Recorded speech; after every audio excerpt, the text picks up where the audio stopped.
Hi hello welcome back to our channel. నేను మీ సాజన. ఈరోజు మన రెసిపీ వచ్చేసి చపాతీలోకి రైస్లోకి కూడా సూపర్ టేస్టీగా ఉండే కాబోలి చనా కర్రీ అయితే వండబోతున్నాము. టేస్ట్ అయితే మాత్రం చాలా బాగుంటుంది. రెసిపీలోకి వెళ్లే ముందు మాత్రం ఒక చిన్న నోటిఫికేషన్, మన ఛానల్ని ఇప్పుడే కానీ ఎవరైనా చూస్తుంటే మాత్రం ప్లీజ్ సబ్స్క్రైబ్ చేసేసుకోండి. అలానే పక్కన ఉన్న బెల్ ఐకాన్ అయితే గట్టి ప్రెస్ చేసేసేయండి. రెసిపీలోకి అయితే వెళ్ళిపోదాం. ముందుగా అయితే కాబూలి చనాలను అయితే ఒక 8 నుంచి 10 గంటలు అయితే నానబెట్టుకోవాలన్నమాట. ఇక్కడ నేనైతే ఓవర్ నైట్ నానబెట్టేశాను, మంచిగా నానిపోయాయి.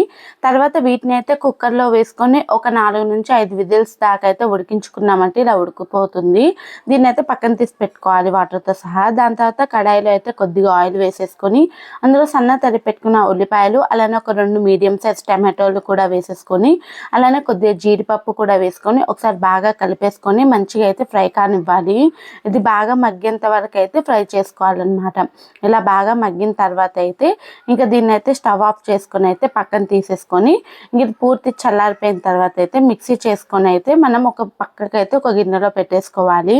ఇలా పక్కకు తీసి పెట్టుకున్న తర్వాత అదే కడాయిని ఇంకొకసారి అయితే గ్యాస్ మీద పెట్టేసుకొని ఒక స్పూన్ దాకా ఆయిల్ వేసుకొని హోల్ గరం మసాలా కూడా వేసుకొని సన్న తరిగి పెట్టుకున్న ఉల్లిపాయలు వేసేసుకొని మంచిగా అయితే ఒకసారి ఫ్రై చేసుకోవాలి. ఇలా ఫ్రై చేసుకున్న దాంట్లో అయితే మనం ఆల్రెడీ పేస్ట్ చేసి పెట్టుకున్నాం కదా, అదైతే ఇందులో యాడ్ చేసుకోవాలి. ఆనియన్ టమాటో పేస్ట్ని ఒకసారి బాగా కలిపేసుకొని ఆయిల్ పైకి తేలేంత వరకు అయితే మంచిగా అయితే ఒకసారి కలిపేసుకోవాలన్నమాట. ఇలా బాగా మసలించేటప్పుడు ఇందులో స్పైసెస్ యాడ్ చేసేసుకోవాలి. 1/2 టేబుల్ స్పూన్ దాకా అయితే పసుపు వేసేసుకొని మీ కారానికి తగ్గట్టు అయితే కారం పొడి అయితే యాడ్ చేసుకోవాలి. తర్వాత మీ రుచికి తగ్గట్టు కొద్దిగా సాల్ట్ వేసుకొని ఒక స్పూన్ దాకా అయితే ధనియా పౌడర్, అలానే ఒక స్పూన్ దాకా జీలకర్ర పొడి, కొద్దిగా చికెన్ మసాలా వేసుకున్నామంటే టేస్ట్ అయితే సూపర్గా ఉంటుంది. ఇలా వేసేసుకొని ఒకసారి బాగా కలిపేసుకోవాలి. కలిపేసుకున్న తర్వాత అయితే ఆయిల్ పైకి తేలేంత వరకు అయితే మంచిగా ఫ్రై చేయాలన్నమాట.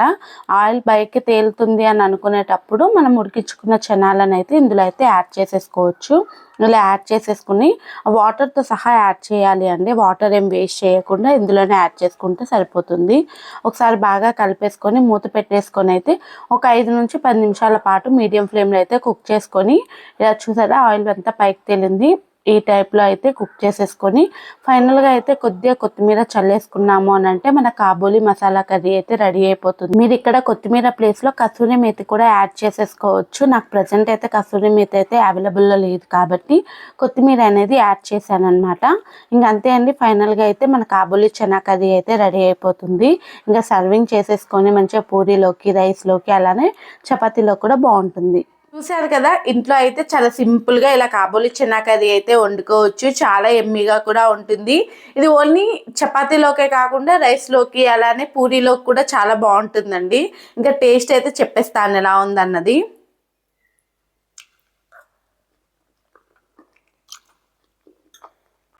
చాలా అంటే చాలా బాగుందండి. నార్మల్గా తింటేనే ఇంత బాగుందంటే ఇంకా చపాతీలోకి తింటే ఇంకా సూపర్గా ఉంటుంది.